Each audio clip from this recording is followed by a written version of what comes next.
Everyone, welcome again in my YouTube channel. बड़ी update निकल के आ रही सुप्रीम कोर्ट की साइड से। तो नीट सुप्रीम कोर्ट ने ईडब्ल्यूएस आरक्षण पर मद्रास उच्च न्यायालय के निर्देश को रद्द किया।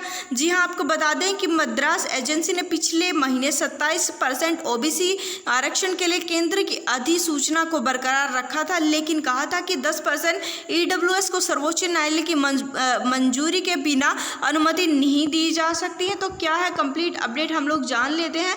तो आप लोगों को पता होगा कि सेंटर में ओबीसी को 27%, ईडब्ल्यूएस को 10% जो है आरक्षण देने की बातें काफ़ी दिनों से उठ रही थी। तो उसकी हियरिंग है एंड उससे रिलेटेड जो भी अपडेट हम आप लोगों के साथ शेयर करने वाले हैं। उच्चतम न्यायालय ने शुक्रवार को मद्रास उच्च न्यायालय की टिप्पणी को खारिज कर दिया है, जिसमें कहा गया था कि नीट अखिलेश भारतीय कोटे में 10% ईडब्ल्यूएस आरक्षण दिया जाएगा मंजूरी के बाद।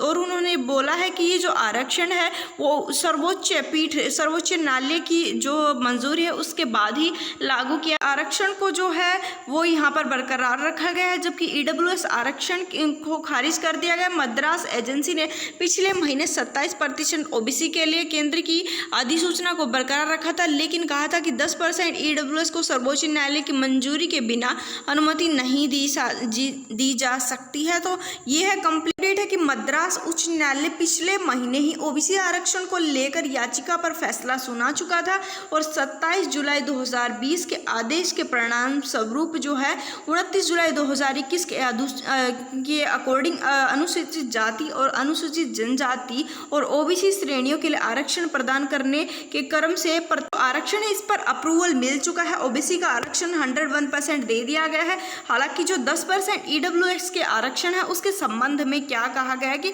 29 जुलाई 2021 की अधिसूचना में आर्थिक रूप से कमजोर वर्गों के लिए प्रदान किए गए जो आरक्षण है उसकी अनुमति नहीं दी जा सकती है, और सिवाय इस संबंध में सर्वोच्च न्यायालय की मंजूरी के। ठीक है, तो अभी सर्वोच्च न्यायालय की मंजूरी के बाद ही कोई डिसीजन आ सकता है। शीर्ष अदालत ने मेडिकल और एवं दंत चिकित्सा में केंद्र की नई आरक्षण नीति के खिलाफ मेडिकल छात्रों द्वारा दायर याचिकाओं पर भी सुनवाई की। सुप्रीम कोर्ट ने 6 अक्टूबर तक जवाब दाखिल करने का निर्देश दिया है और कहा है कि अगली जो सुनवाई है वो 7 अक्टूबर को होने वाली है। ने 29 जुलाई को जो अपने नीट के एग्जाम हैं उसमें जो 27% ओबीसी और 10% ईडब्ल्यूएस आरक्षण बढ़ा दिया है, जिसके राज्य के मेडिकल कॉलेजों द्वारा केंद्रीय पूल की आत्मसमर्पण की गई सीटें भी शामिल होंगी।